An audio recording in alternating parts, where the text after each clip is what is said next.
Partners. And today it's honor and privilege to be able to interview this young man. I'm so impressed by him, by his mindset, what he's doing, what he's trying to do. We met a couple years back in a very unique situation. And I wonder if you can introduce yourself, Shannon. Yeah, absolutely. So my name is Shannon Ross. I just got out of prison about 24 days ago, I think it was now, September 22nd. I did 17 years for a first-degree reckless homicide when I was 19.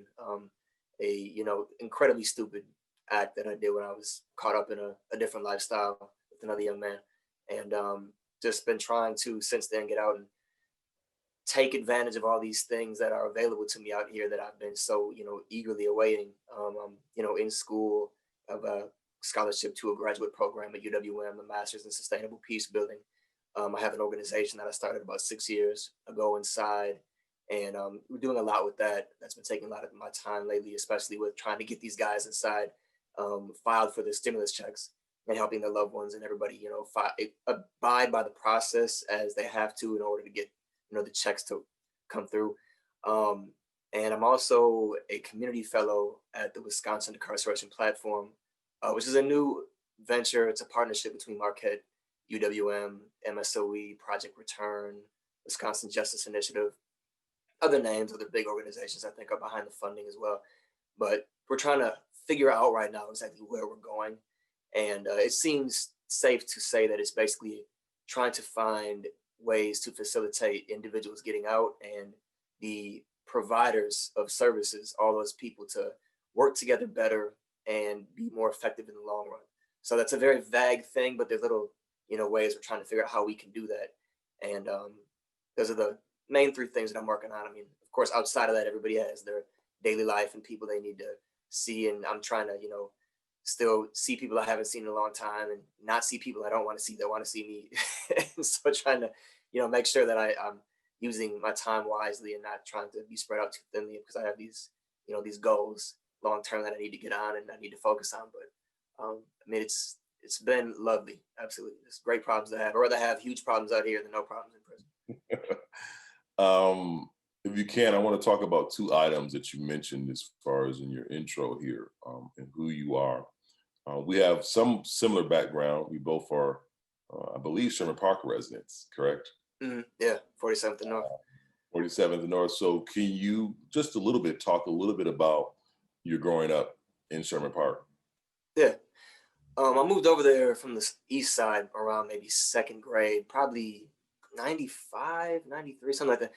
And it's a neighborhood that is odd in the sense that the core of it, you've got like I'm on one block and next door is what we consider like the suburbs of 47th. It's a block that doesn't even belong over there. It's really nice. It should be, in a whole different part of the city, outskirts of the city.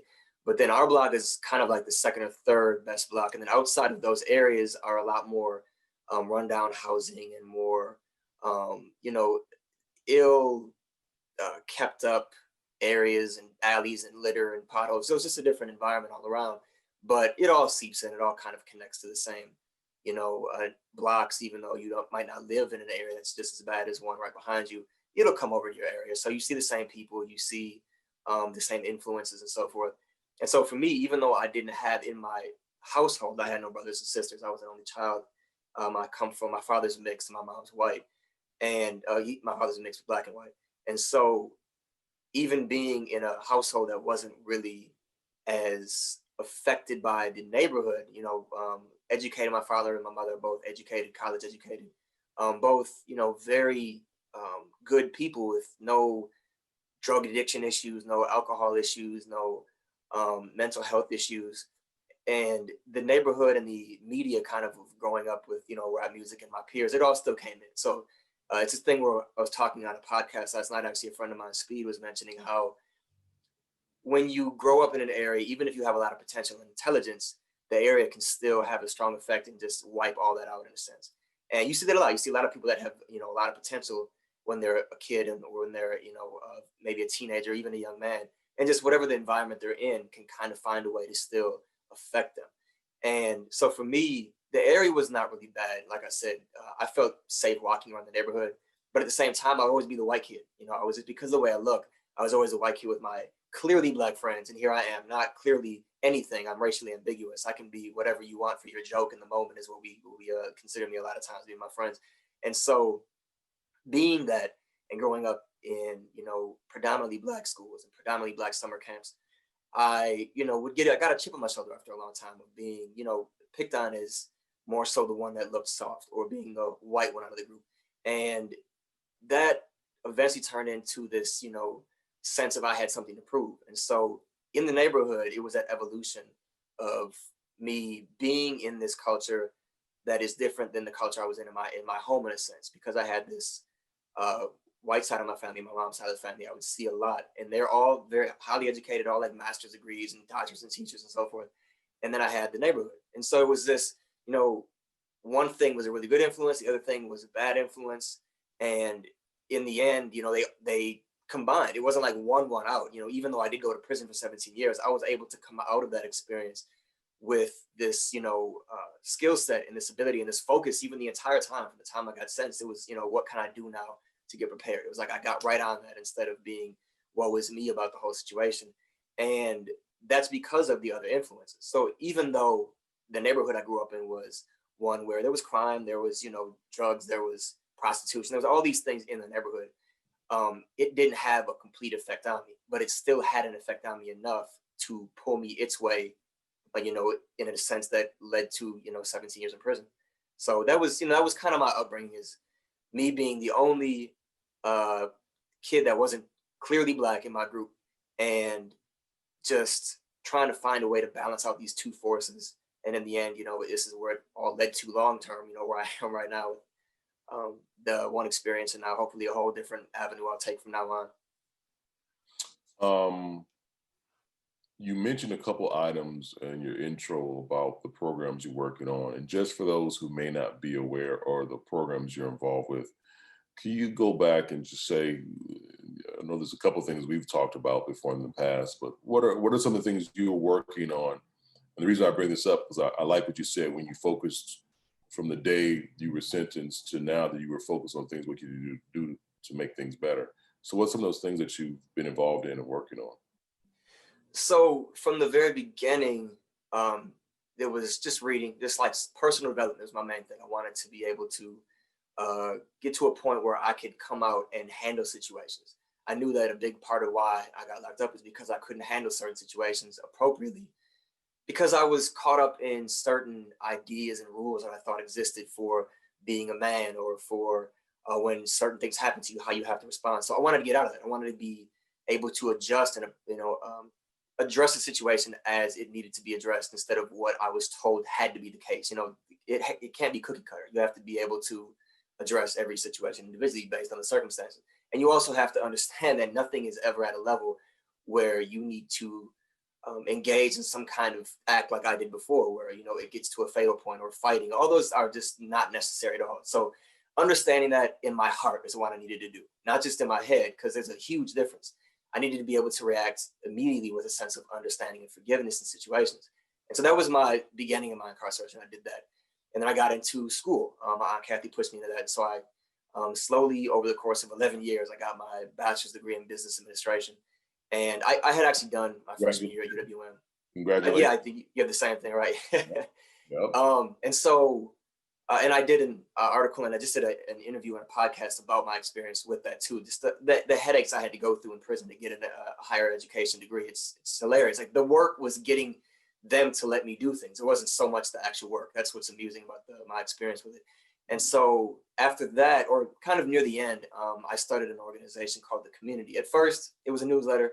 It's blossomed into an organization, and that's what I mentioned earlier in the interview, that is taking up a lot of my time with the stimulus checks right now. But not just that, I have a newsletter that we put out every month now. Since March, we got some funding. It was touch and go with the first 5 years, where we would get funding, and then every 3 to 4 months, we put out an issue, and we built the readership up over time.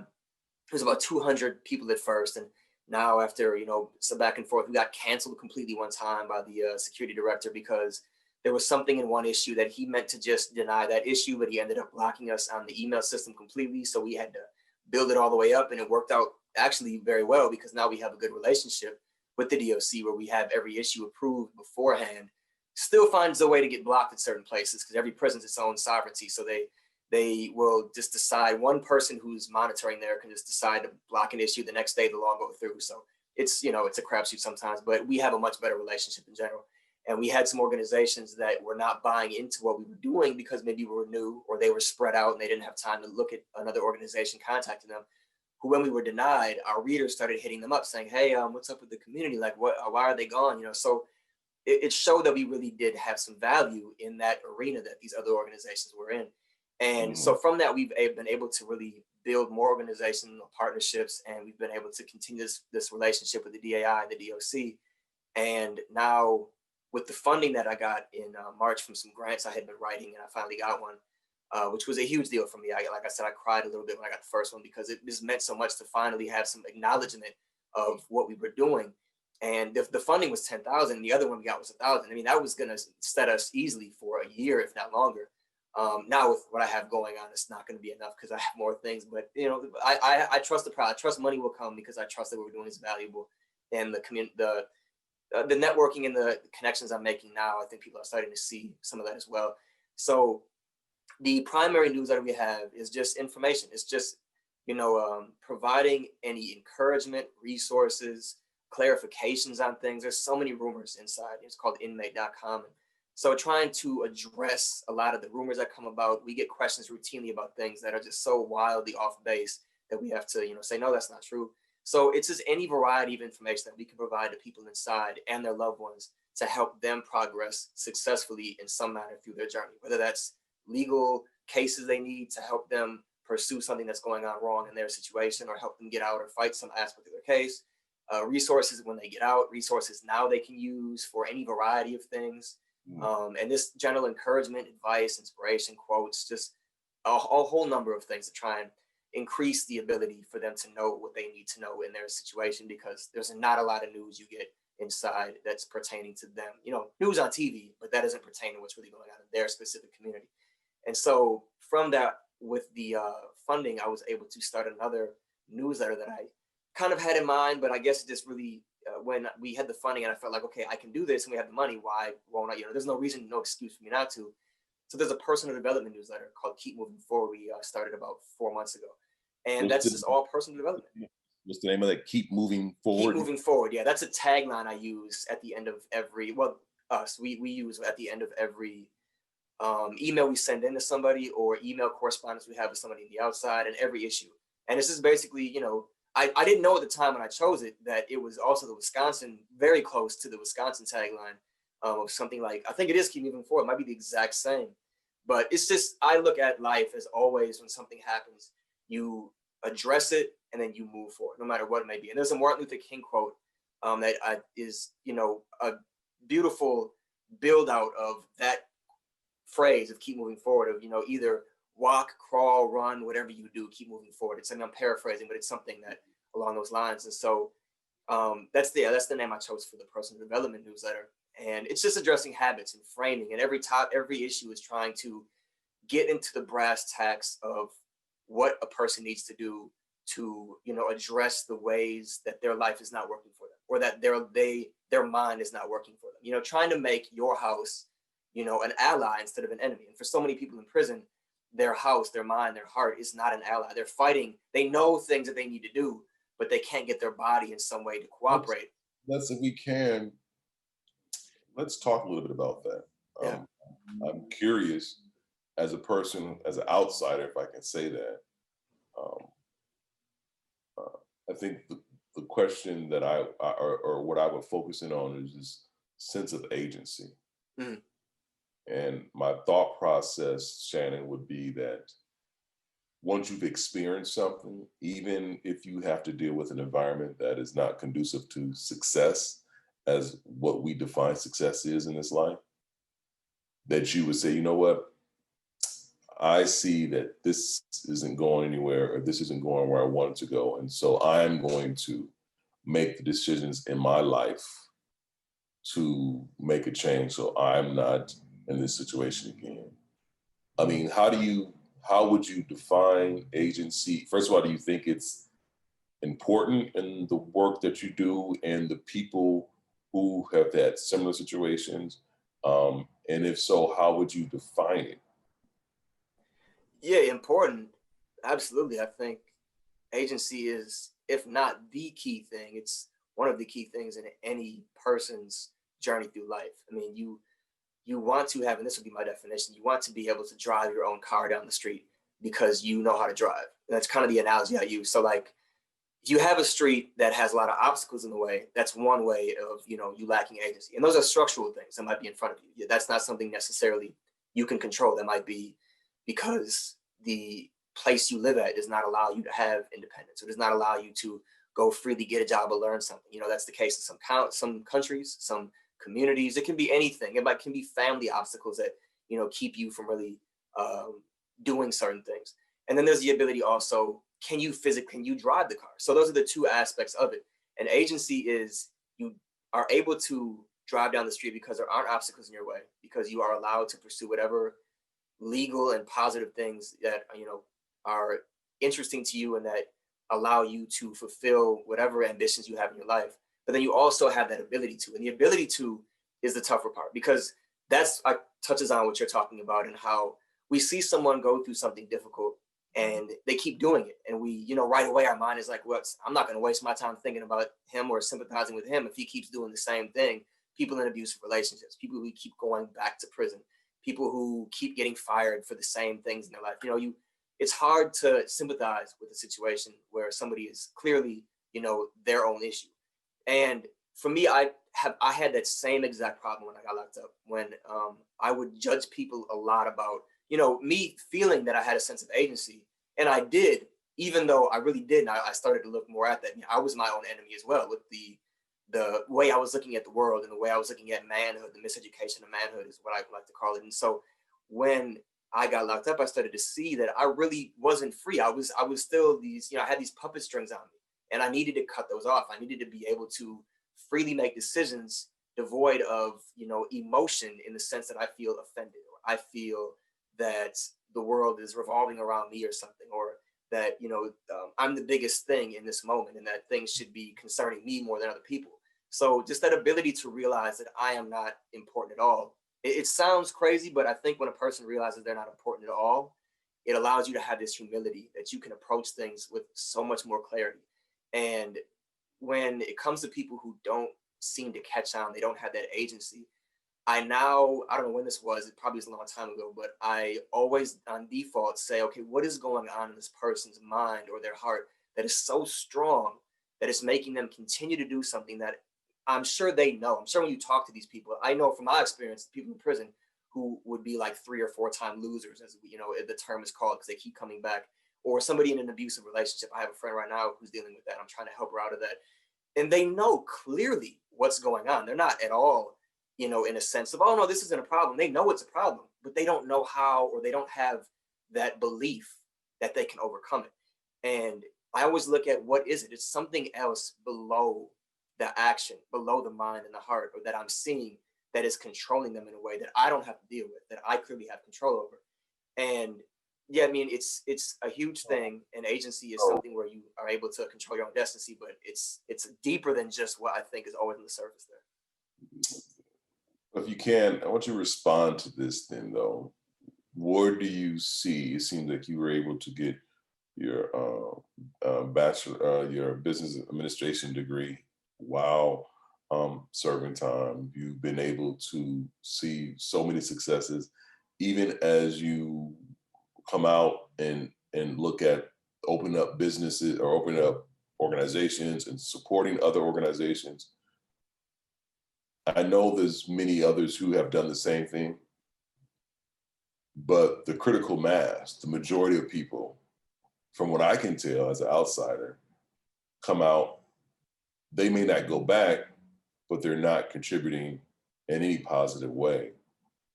What is different about you and the people that do similar activity that make a change, make a difference within themselves, within their community, and focus on making things better?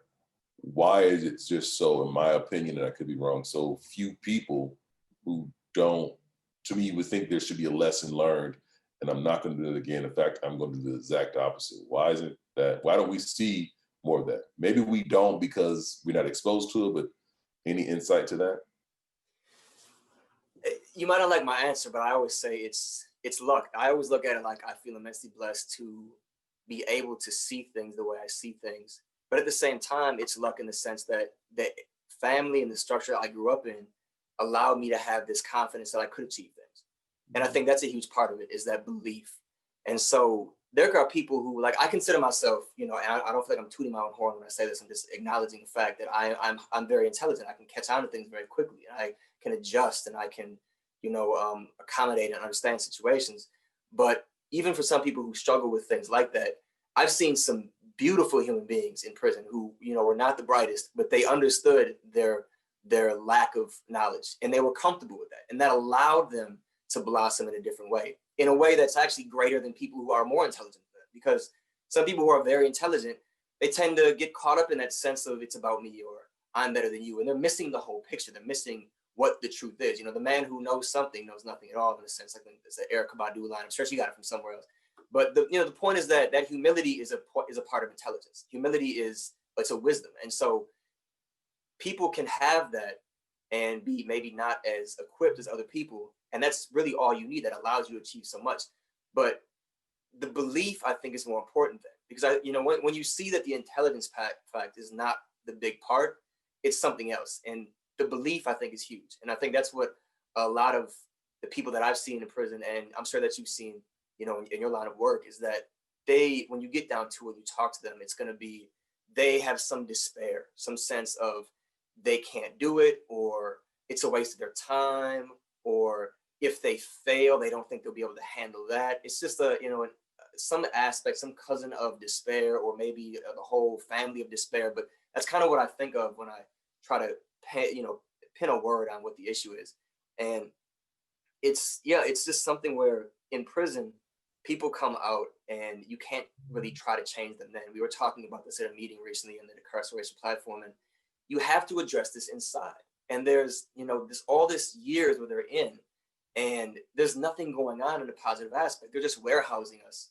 And so when we're in there, they could easily incentivize people to achieve things, to do their time in a productive manner.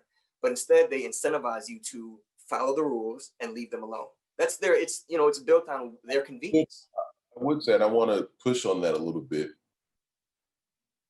There's a part of me, Shannon, that really believes that agrees with you, that this system that Michelle Alexander speaks about in her book,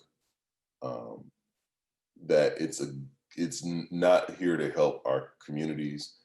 We're just warehousing the poor, making money off these people who are locked up and made a bad decision, or didn't make a bad decision, just got caught up, wrong place, wrong time.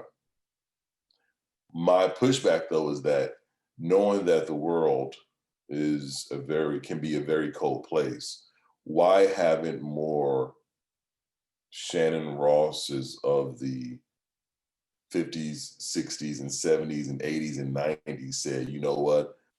I went through this experience. Now I'm gonna develop programming, and we're gonna advocate and lobby and raise money so that the future Shannons, or the future Keith Stanleys for that matter, if they do go through an experience, we're gonna have a system outside of the system that says, okay, you're locked up, but just let you know, we're gonna have a support-based system for you. Want to work with your family, work with your local house of faith, and we're gonna make sure that we get you the support you need. In other words, going along to your point, I'm always fascinated by knowing there's always gonna be challenges, and we know that people, for lack of a better term, I'm not gonna hug a thug or support, but then what do we do as a community? It's like we, as a community, don't have a sense of agency. We as a community, allow these things to happen and continue to happen, and don't have the sense of wherewithal, the sense of focus, the sense of determination to say, you know what, let's figure this out. They put this in the system now, we're gonna figure a way to get out. I don't know if that makes sense. No, it makes complete sense. And that's something that I really want to address myself out here. Because I don't at all believe I'm some kind of phenomenon. I mean, that's not the case at all. And I believe that there are a lot of people like me. I've met people inside that have, they were on that journey to get to a place where they could be of some value in their community, and they were trying to.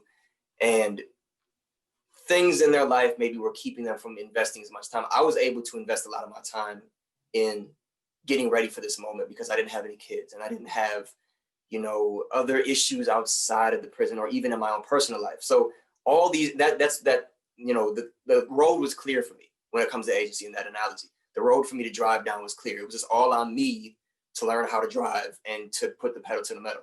And so for a lot of other people, they don't have, maybe those, the road is clear for them. And so I look at it as a situation where maybe people who do have the agency right now, people who, have the road is clear and are driven to go down, we need to start making it easier for the people who are a little closer to then have that agency, and then they can spread it to the other ones. So it's a situation where I just feel like, and I'm not at all trying to say I'm going to get out here and address these issues that people who are smarter than me and more experienced than me have been trying to fight and address for so long. That would be ridiculous to think that.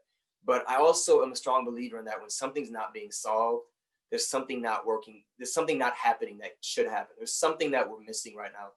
And I'm sure some of it is, a stagnance, maybe a sense of keep trying the same things, or keep trying to throw money at it.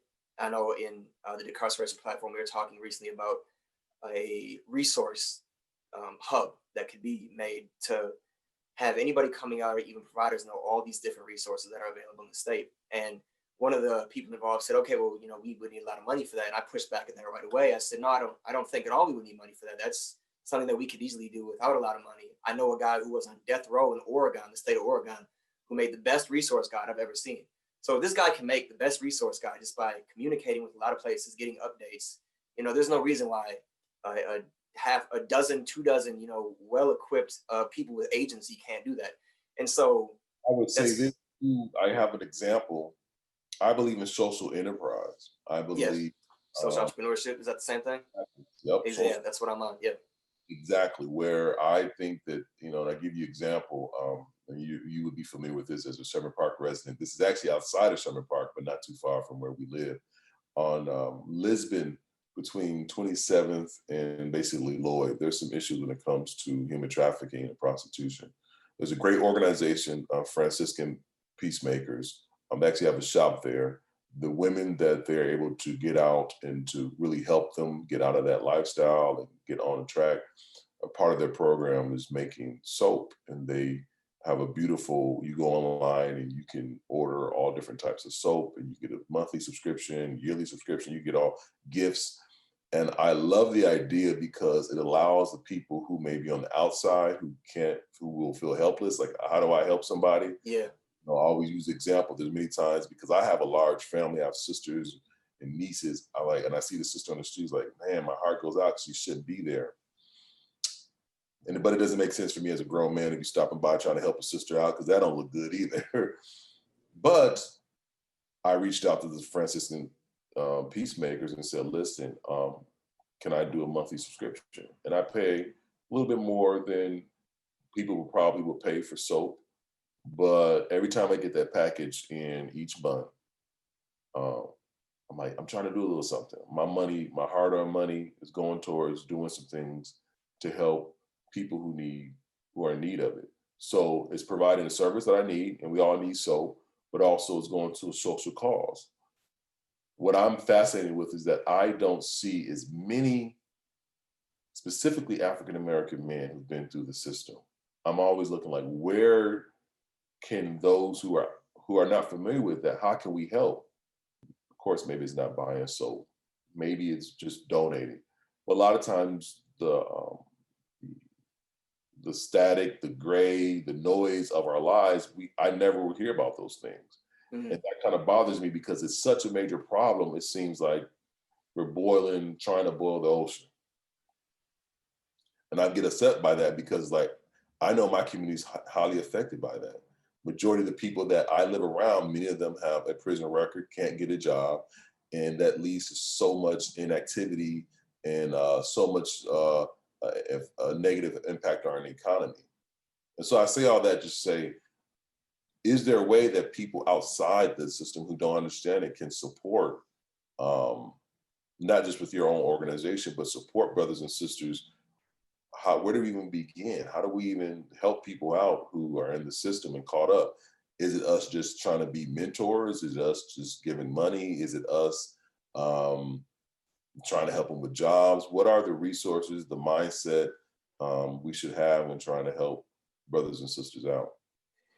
I think it's the soil. So what I mean by that is all of these criminal justice organizations, anti-mass incarceration organizations, whatever terms you want to use, political policies, the DOC, the way they operate, all these things that touch on the area of reentry and people who are in prison, they come from the soil of people and communities' ideas, the belief they have about individuals who have a criminal record.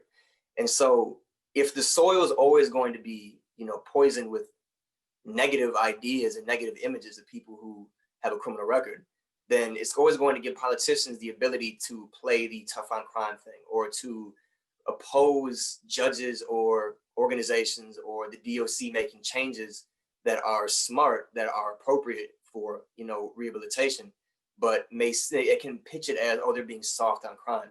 So the thing that I would advocate for anybody to do to try and address not just people who have a criminal record, but really anybody, is that when you see situations that a person is doing something that you disagree with, whether it be, a criminal record, or they keep doing something stupid over and over again, don't simply disregard it as, okay, that's them, that's stupid, that's that person, I'm going to leave that alone and not even care about it. Just look a little more into it, and maybe not even research, but just understand that it's not something that it can be so simply thrown away. Like, have some, I guess, desire to have the problem solved instead of just responding in an emotional way. And if communities, and this is kind of what the Change the Narrative campaign of what our organization is getting onto now, is trying to go to communities that have a very negative idea or some indifference towards those with criminal records, which is going to be wider, wealthier communities, because that's usually where you're going to find it. And they also have more of an ability to affect the political spectrum, because the community in Sherman Park area, the community in inner city Milwaukee, they don't have a lot of political pull. People don't really vote. People are, just distraught by the whole process. They don't think it's going to matter any. But out in these communities, they have that. They people vote. They actually care. They actually regularly participate in governance. And so getting them to see that what they have thought about people with criminal records is not true can have a huge influence on the ability of all these other organizations, all these different trees and plants, if you want to, in the soil, to grow equally better than they have right now. A lot of these places struggle with funding, and they struggle with support, and they struggle with political policies that block them because, the people who are voting don't really know or care about individuals who have criminal records. So changing that mentality within the community, I think, is the first part. Because once you do that, that allows these organizations to then utilize their own agency and grow if they can. If they really are a good organization, they can do more because they're not being judged as hug a thug, like you said. It's not the same mentality that people are having towards them. So it's just really, I would never advocate to support one specific organization, one cause. I would support looking at things in a way that you maybe have not been looking at them, to understand things, to kind of, reach out mentally to a person or a situation that seems easy to disregard and be indifferent towards, because it's never that simple. So once you understand that these are people who are going to be returned to the community, these are people already in your community, these are people who probably may be in your job or your family in the future. When you look at them that way, it allows you to give power to these people that are really that are in the arena to try and change the issue. So, don't necessarily support a place, just support yourself and your own understanding, I think, would be the greatest thing you can do. Would you say that is really recognizing their humanity and who they are as an individual? The reason I say that, I think sometimes within communities outside of communities of color, people can understand a person's humanity and can understand that particular person. In other words, it's never, I think people look at communities of color, it's a group of people. It's never an individual. But outside of communities of color, it's an individual. It's not the group.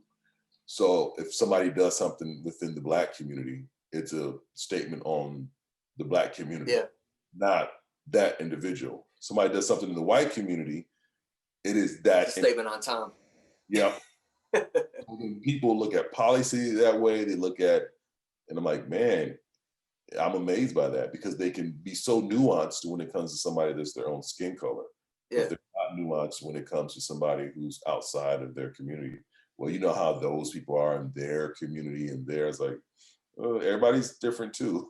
I mean, it's about expanding your family, really. It's about, not looking at the individuals that have your same name and blood as your family, but understanding that the people you live around, or even the people in your state, I mean, it's a difficult thing to get some people to, grasp or hold on to, because people want to just focus on their family. They don't want to have to think about more people as somebody they can care about. But it's not even necessarily saying, okay, I'm going to care about these people. It's more about saying, I'm going to recognize that they are me. So I'm going to see myself in them and see that they have struggles and issues that may be worse than mine, maybe, more violent than mine. But at the same time, they come from the same structure that I come from. Everybody's a product of various things, and maybe they're different things, but they're the same types of, it's the same, you're cooked in the same stove. Maybe some people have different ingredients. And so recognizing that process, I think, is an easy way to see somebody as a human being, because you're not recognizing that necessarily they're your brother. That might be a stretch for some people, but you're recognizing that they are your same species. They're a product the same way you're a product, and that they're dealing with they're dealing with situations the same way you are, as best they can, and with their, level of agency. It may not be the same level you have, but it's still something they are dealing with, and that extend that understanding to them as a human being is huge. It allows so many other things to happen. Along those lines, let's talk about this. Let's talk about peace of mind and integrity. When I say peace of mind and integrity, how does that resonate with you, Shannon, in your 17 plus year experience and even to this day? For me, peace of mind is my North Star. It's something that I feel has to be more important than anything else. And it sounds selfish, but that's exactly the point. You cannot go out into the world and be of benefit to anyone else if you're not selfish in here at first, because you have to have that home structured together. And so if, like, a good example is right now with the stimulus checks, I made my phone number personally available to all of our readers, 8,000 readers, and then they're telling their loved ones and they're telling other people inside. So I have my phone ringing constantly, but it's not a big deal for me. People hear it and they're like, oh my God, why would you do that? That was a mistake. Like, no, I knew what I was getting into. I'm not going to answer the phone if I feel I need a break. I control that. So I'm not going to let somebody drive me crazy. If I'm going to offer my help, I'm going to offer my help up to the point that I keep my peace of mind, because I'm of no use to you if I don't have that. And so peace of mind, everything has to start there. You have to be able to go out into the world with the ability to handle yourself before you can handle any other person or any situation. And so peace of mind is the top of that tree for me, or I guess the root, rather. It's the root. That'd be the better. Where does integrity fit in?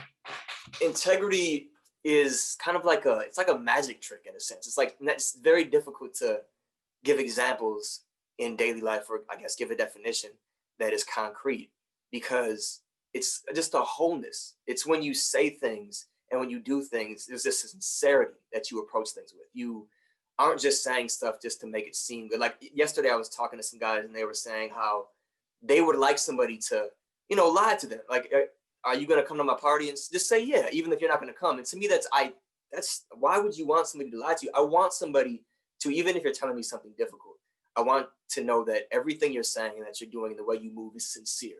Because you might make me feel good by saying you're coming to my party, but then I see you don't come.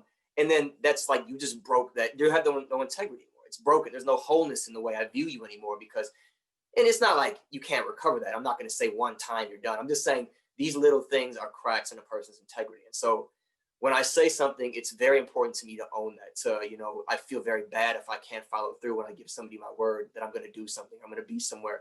Even if I've had times where I'll explain to somebody a situation that's come up and they're like, oh my God, why didn't you just tell me? It's like, well, because I gave you my word. Like, I did not feel, I'll inconvenience myself before I inconvenience you, because it's so important to me to have that wholeness in everything I say and do, have it all connect with this sincerity and this belief that you can have in me, that, I'm going to follow through, that I am who I am, that I am who I show myself as. And none of this is a trick or a show. And that's kind of, just all part of that wholeness. Everything is together.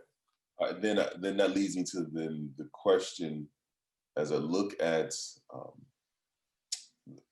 my community, the community that you and I reside in. There's been some weird things going on for several, if not many generations, when it comes to manhood. And I don't see the integrity as much as I used to with my generation. I'm a Gen Xer, along with the up and coming generations. And so I'm curious for you, you mentioned this term earlier about the miseducation of manhood. I imagine a part of that is the understanding of integrity and being a man of your word. Can you talk a little bit about that, your term miseducation of manhood? Yeah, I don't even know where I got it from. I think I was writing something one day, and it's just, I loved the Lauryn Hill album, The Miseducation of Lauryn Hill. And so I don't know, it probably connected to that in some way. And so the term for me just comes down to how we learn these, lessons and these mores and these morals and whatever, terms you want to use, this structure for how to approach life as a man in the neighborhoods that we come from. And it's different. Where we come from, there's a different thing you learn about being a man than, say, my mom's side of the family. I look at my cousins, my male white cousins who are adults now, and the way they approach relationships and the way they approach their life is just night and day from the way that my friends are approaching their lives and their relationships and jobs. And it's just, it shows so clearly that the things that we were taught growing up and the ways that we took on the stories and the narratives in the media and the music that we were given is just seeped in a way that is so ingrained. And what it basically comes down to, I think, is this comfort with focusing on what's only in front of you, like what you can only see here, instead of ever believing that or desiring to focus on something way off in the future. And it's that lack of a, a real sustainable long-term goal that I believe is at root of what I see so much and what I was affected by growing up as well. That it's the insult that just happened to you, you get caught up on, or it's the event coming up this weekend, huh? And I'm fascinated by that. My work as a community organizer, my work as a community person that's trying to organize and develop the community in some type of way. That is one of the phenomenons that I struggle with daily. Is that you mentioned this term comfort and focusing only what's in front of you. No matter how much I tell people, yes, focus on the fact that you need to pay rent tomorrow. But if you do a few things between now and the next 30 days, you won't be in the situation where you're in now. And if you do some things between now and the next 60, 90, 6 months, year, I'm fascinated by the fact that I think somewhere in the culture and the DNA of the culture, not of the people, that there's been something that's so traumatic that has happened that, for the fact of the matter, my assumption is that both men and women, many men and women within our communities are very comfortable with only focusing on now, focusing on, let me get the drink now, let me get to talk to the girl now, let me help her get this apartment. I'm like, but it's not a good place for your children. Well, I just need a place to stay, but it's not a good place for your children. And there's so many scenarios that we can come up with. Do you have, Shannon, any insight on how and why? You mentioned music. Any other thoughts as to how or why we have come into this world for the past several generations on only focusing, being comfortable on focusing, as you said, what's in front of us? Any thoughts about that? It's tough because I never really experienced the time when it didn't exist. I mean, I read about it, but it's hard to compare and see what, I would only be going off of what I've read. That's I can't exactly right now. I couldn't even give you any further insights into that. I would just kind of be throwing things out just to sound like I know what I'm talking about. So I definitely would. I mean, it's something that I want to look at more as I've been out, because that is part of what my work is going to be addressing, is trying to find out ways to get people to have more of a down the road view or more comfort with that. But I have a great subset in my friends that I deal with to see what things I can throw out that work on them, because they're right in that boat. I would say a couple just thoughts I have. I think it could be the culture as far as entertainment and music. I think it may have an imprint. You alluded to that earlier. And also I think sometimes parenting and how we raise children. I think specifically in a lot of African American communities, I think that once again, I'm pontificating too, so listeners may not want to hear this, but I do think that the way we raise our children, and not to necessarily think about tomorrow or think about consequences, but just think about, this is mom, this is dad, say what I say, because do what I do because I said it. And I think in sometimes other cultures, other communities, is like, no, I want you to think through this, because you're going to need this process of thinking through things as you get older. When I think, and maybe because of the impact of Jim Crow and segregation and many other things, where African-American families and parents were nervous about the decisions about their children, as you look at from Emmett Till all the way to George Floyd, that there was no thought process. Just do what I do, say and do what I say, but don't have a thought process behind it. And I think that sounds crazy, I think, for some people, but I think in some ways that we're not giving our children a chance to be free in thinking and developing that muscle of sense of agency. Why should I? How does that impact me in the long run? As opposed No, I said it. The Bible said it. Just do it. I grew up in that environment sometimes, and I'm like, I have to, and because I think because of my education, I've been trying to fight a little bit of that. I understand it. I want to do what's right, morally right, but I also want to understand why. What is the why behind it? And I think sometimes we don't want to go deeper and ask the why, as opposed to just do it so that you can stay out of trouble. If that Yeah. makes sense.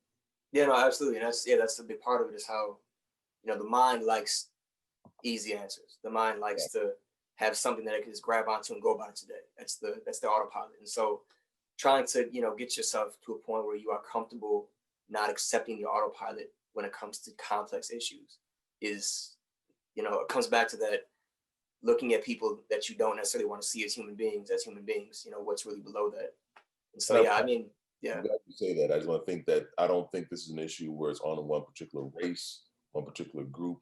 I think ultimately, all across the board, we're all looking for simple answers. We avoid the nuances. It's easy. We want just a quick tagline. And I do think that then plays into our thinking and how we view other people and how we make decisions. Yeah. I know we're pretty much about to wrap this up, but I had just a couple more thoughts. So we talked about peace of mind, integrity. I like that term used, the miseducation of manhood. And maybe this is actually a part of what direction we were going in, the poisons. I mean, you mentioned several times in your dialogue that friends and basically influences how it impacted you, how it impacted your community. Can you talk a little bit about how you define some of these poisons, if we can say that, or influencers that really have people going in the wrong direction, whether it's the music, whether it's the family, whether it's the community? Just how do you respond to that? What do you define those poisons, and how do you think they impact people who make these decisions that they probably shouldn't make? Yeah. For me, the music was a huge one. I mean, I know I'm never one to blame, say, oh, it was the music that made me do it. Not at all. That's not it. But it genuinely was, a big influence in my life. And it tied into what I was seeing around me, just making me think that, this narrative was one that I had to participate in or play in or go along with. It's different for every, I guess, person. Some people have those poisons in their family where they have that same story. But to me, it just comes down to the story ultimately. No matter what it is, it's the narrative. It's a poisonous narrative that's being told. And whether it comes through the media, through your family, through peers, through somebody at school, it's this constant tale that, either you are never going to be anything, or that you can't achieve certain things, or that it's not worth it because you're not even going to make it to a certain age. It's just these, not even necessarily somebody directly telling you that, but you're getting this idea, you're getting this message from what's around you, what you're seeing, what you're listening to. And so you begin to just really think that, what's the point of trying to have integrity? What's the point of looking towards the future in a situation? It's just get it how I live right now and try and take advantage of anything that's in front of me or this weekend and not really worry, much more beyond that. And whatever it comes from or whatever mode it comes in, just the general poison is still always going to be a sense of, it's not something you can have, or it's not something that's worth it for you because, you aren't worthy maybe, or your community is not going to acknowledge it. Just by being educated, you're acting white trope, that whole, all that crap. I know when I was in one time, I was playing volleyball and some guy comes up and he's a black guy going to the basketball court. He's like, hey, Shannon, you are? Well, they call me Ross. Everybody in prison called me Ross pretty much. And so he's Ross, my last name, Ross. That was always my name. So whenever I meet somebody and they say Ross, I don't even need to turn around. It's like, well, I know this person from prison without even turning around. And so he was saying, you playing volleyball? I said, yeah, I play volleyball. I said, man, black dudes don't play volleyball. I said, well, that's, it's unfortunate you limiting yourself in that way because why would you not play volleyball as a sport? So it's just all these different ideas that we have about what we should and can't do and what is possible for us. That, whatever it comes through, that's the poison. That's the, whatever version it is, it's that story that, comes into our hearts and our heads. I always say, Shannon, is that what I find fascinating, and please forgive me because I do look at sometimes things culturally and then sometimes black and white terms, even though the world isn't black and white. But I do notice when I would go speak at some of the schools outside of Milwaukee, a lot of white students understood the difference, that the music that they were listening to was entertainment. When they took those headphones off, I was like, Yeah. okay, back to work. Where I noticed when I went to a number, I've been blessed to speak at a number of different schools, and I'm talking to these young kids. A lot of the young men specifically, they don't see the difference between entertainment and music. Everything that they listen, that's life. I'm like, that's Yeah. not life. Yeah. It's hilarious. Yeah, I know what you mean. And Absolutely. white, I don't know where or how a lot of, not saying all white kids, but many white kids understand it's, oh, they listen to it, oh, that's great. Then they put those iPods down, or what do they call them, ear pods, and Yeah. they just go back to work and go back to like, okay, that's just a form of entertainment. Where a lot of young, specifically black men and boys are like, no, that's the world. I'm like, that's not the world. These people are just doing it because they're making money. They might even came from that life. And even if they came from that life, many of them are not trying to get away from it because they know how destructive it is. And you are embracing it, wearing it as a banner. I'm always surprised by that. Yeah, I think to speak to that, I made that same, I'm not going to say, realization, but I was making a comment about that some years ago when we would speak to, I was at Oak Hill, they would have classes of white teenagers come in. And they also had this radio station, I think some indie radio station, and they would play rap music. And it would be, late at night, they would play explicit rap music. I guess after 10 o'clock, the radio waves, they can play that. And so the DJs would speak about in between the songs about, oh yeah, he's got just really like a stereotypical white type of voice, it was a really good rap there, and I like the way the beat and everything. And the way they address it would be so different than what I would walk out of my room and I'd hear somebody talking about, oh, you hear that new Jeezy song? You say, yeah, that car, I got to get that car. Is an entirely different take on it. One is just all artistic, just a work of, listening to music, nothing to even take seriously. And the other one is like, they're telling, this is my Bible in a sense. And so a big part of that, I think, comes down to how what is seen. I know for Obama, when Obama was elected, for me, it was never about his policies. I never really care about the policies that people pitch when they're trying to get elected because I don't believe any of it. But what was so huge about Obama for me was that it was like, this is going to be an image that, Black people can see and change this idea that we are always at this level. And now it's like, oh, damn, well, there's no more saying, we can't get to here. And so it's that what you see thing. It's that always white people have all around them images in every single successful category of white people doing this, white people owning this, white people running this, and Black people don't have that so much. So that it's easier for them, their mind, to just start saying, okay, I'm not there, I'm not represented there, I'm not represented there, but I'm all over the place in these music videos.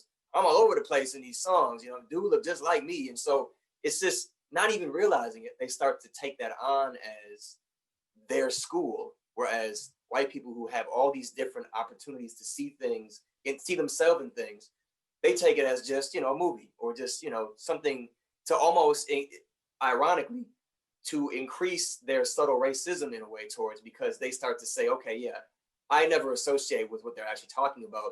That's what Black people do. And they don't, so just the way these things seep into the mentality. But yeah, I mean, I absolutely have recognized that. And it just speaks to the lack of, diversity in different successful areas for Black people. To your point, I think that's why you see an overload of Black men in many of the sports arenas, whether it's the NFL, NBA. Um, um, you see an overload of Black men, I think, in entertainment. And I think because they see themselves, they can see themselves, they can identify. I also think that, kind of to your point, that there was an explosion of Black men running for office since Obama became president of the United States. And that, once again, speaks to what you referenced here. If I can see it, I can be it. If I can see this Black man do this, then I can do it too. And so you got more brothers and sisters running for political office than ever before. And I think that is the value of having role models and have people who are able to be successful, and you can identify them outside of the traditional ways of people who look like us be successful, rap, dancer, some type of entertainer. So you can do more than that. Yeah, I mean, that's such an old story too, because even 25 years ago, it's been the same. It's probably longer ago than that. You know, there's a Cameron album back in like 95. It's Sex, Drugs, Entertainment. And so no sports, drugs, entertainment. And he's basically saying, you know, those are the three arenas that Black men feel is their only options in those three journeys. Now as we wrap this up, I got a question for you, Shannon. This has been so insightful.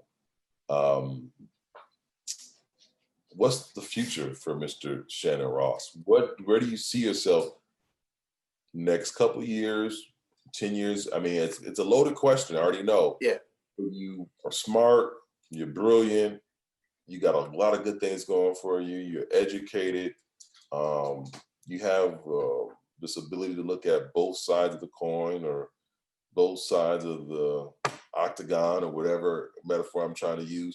But it seems like you have a sense of purpose and passion, and you have the skill sets to go wherever you want to go. So where do you want to go, and where do you see yourself going? I'm focused mostly on, I mean, when it comes to the entrepreneurial area, I'm still looking at what, you know, I can get into, because I definitely have a lot of interest in that. But the area where I feel the most comfortable, you know, looking in the future on is my with the community, with my organization. And let's just say 3 years down the road, I see us being a full-fledged organization akin to, you know, the level of the Near West Side Partners, and having achieved some very tangible results in the Change the Narrative campaign, which we can then start moving into other states ideally. So really just building this up into a real thing, this organization, and creating a different way to look at changing the problem of, you know, anti-mass incarceration. And even with that, other issues. I mean, I think there's a whole model that can be used in a variety of nonprofit sectors, in a variety of different societal ills that isn't very much being used. And I feel there's a certain, you know, approach, a kind of a disruptor sense that I feel that I have about going into things. And I hope to be able to, and I think I will be able to, not just affect some different way of approaching anti-mass incarceration, but the way we address social issues and the way we work together. That's kind of my main thing, is getting the different organizations that are fighting any specific ill or any specific problem to work together, because there's way too much competition. There's way too much of this sense that we're all fighting for different resources, and we have to, you know, stay on our side. And I got to keep some of my pie, you get some of the pie, but I don't, you know, that whole, everybody can eat from the pie, I think. And that is a better way of looking at it that is not being approached. And so down the road, that is where I feel like I will make an imprint in getting that to be more accepted, and getting our organization to be, you know, much more solid with funding and employees, and you know, changing the narrative about people who have a criminal record, and the way they're seen by those who have more political power in the state. If people want to know more about what you're working on, is there a website they can go to? Yeah, the community organization, our website is thecommunitynow.us. Give a shout out to the Wisconsin Incarceration platform as well. I don't even know if our website is up and running, but I imagine Googling that would show if it's up yet. I know they're still working at it right now. No problem. I'll make sure if there's any links available, I will find those links and make sure they're in the description. And then if people wanted to, how do they contact you? Oh, yeah, my email, I'm willing to talk to anybody that wants to reach out to me. ross.s510@yahoo.com. Or the community. If you email the community, it'll get to me. Same thing. Okay. I'll wrap this up with this last question. I'm hoping at some point to be able to read or listen to your book, whether it's the audio version or the written version. When will we see a book at some point? Whenever I finish typing up the second half of it, I have it done, But yeah, I just have to find time to finish typing up the second half. First half is pretty much done. It's not a nonfiction. It's a fiction book, which is I feel like there's enough books about somebody's journey through prison that I don't want to add another one. There's enough good ones that So it's this not much. book, Hmm? this is a fiction book. It's a fiction book. Yeah, it's a fiction book, which I don't even read a lot. I just, I had a good story. I feel like, it addresses a lot of nonfiction issues in it. But yeah. That is cool. Does it have any zombies or? No, no sci-fi. It's no, it's just about a guy who, gets out of prison and goes through a lot of I think important points and has a very good ending. And I like it. Well, then I'm looking forward to being on the big screen at some point. Man, I really appreciate it, man. Thanks for Thank you. man. I'm fascinated by what you do, and ever since we connected, well, I want to say about a year or two ago, fascinated by that. And so I just think for me, I think there's a component that's missing in our community organizing discussion. And as we can try to build our communities and try to raise as much money as possible to make our communities better, but there's a missing component. That missing component is this reentry discussion. And so many brothers and sisters I know are in the community throughout the city of Milwaukee being recycled back and forth in the system, and there's no value add, and that bothers me. And I tell my parents all the time, the world that I want, I would never see. I'm fine with that, but I want to work. I want to at least work towards it, so somebody down my lineage may to see that world. Yes. You may not get there with them, but you can see it. Exactly. So I appreciate brothers like you, man, that want to contribute and want to try to make a difference. And that makes me feel good, because I know that then you're tackling pretty much the same issue, but it's from a different perspective and different. So I appreciate it. With that said, we're going to wrap it up. We'll have more information about Shannon and some of the links he's mentioned in the description below. But thank you, Near West Siders and supporters of the Near West Side Partners. And we will see you on the next webinar. Okay, we're done. Okay.